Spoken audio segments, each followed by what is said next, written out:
Salam əziz dostlar, hər vaxtınız xeyir olsun. Bugün mən sizə conjunctions mövzusunu izah edəcəm sizin xahişinizlə. Mövzu hər tərəflidir, geniş mövzudur. Biraz da mənimsənilməsi ağır olan mövzudur, çünki burada güclü yaddaş da tələb edir.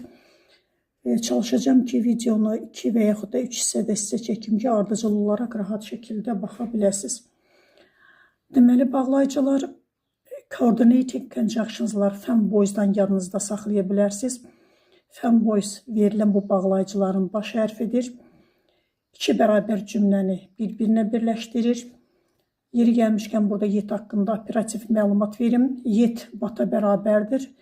Tamamilə eyni məna daşıyır. Cümlənin ortasında gəlir. Və bu zaman özündən əvvəl virgül qoyulur. Nümunədə bunu görürsünüz. He is rich, yet he is unhappy.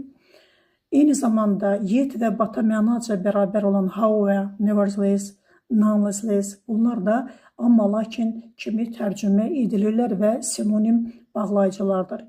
Əgər boşluqdan əvvəl nöqtə və ya nöqtəli virgül, boşluqdan dərhal sonra isə virgül varsa, cavab 99% however və yaxud da nevertheless bağlayıcısıdır.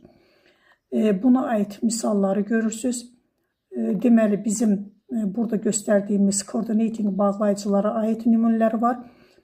Növbəti hissələrdə bu bağlayıcıların hər birisi haqqında ayrıca məlumat veriləcək. Daha sonra ikinci subordinating conjunctions'dır.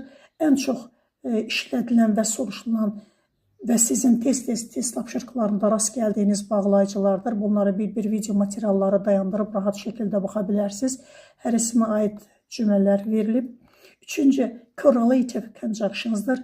Bunlar cüt şəkildə işlənən bağlayıcılardır. Cümlədə eyni qrammatik funksiyaları, sözləri, söz birləşmələri və yaxud da cümlələri bir-birinə birləşdirir. Hər birisinin ayrılıqda tərcümələrini qeyd eləmişəm. Burada siz onları görürsünüz. Daha sonra correlative bağlayıcılar haqqında paralel quruluş tələb etdikləri üçün bu bağlayıcılara fikir verirsiniz və sizin diqqətinizi bir şey cəlb edim ki, bu correlative bağlayıcılar eyni mənalı cümlə üzvlərini, birləşmələri bir-birinə bağlayır. Tərcümədə buna diqqət yetirirsiniz. He not only speaks English but also writes in fluently. Göründüyü kimi eyni nitq hissəsini bir-birinə bağlayıb. Amma desək ki, he not only speaks English but also a good writer. Burada ayrı-ayrı fikirlər ifadə olduğuna görə biri peşəni göstərir, bir də hərəkəti İngiliscə yaxşı danışdığını göstərir. Bu ifadə yanlışdır.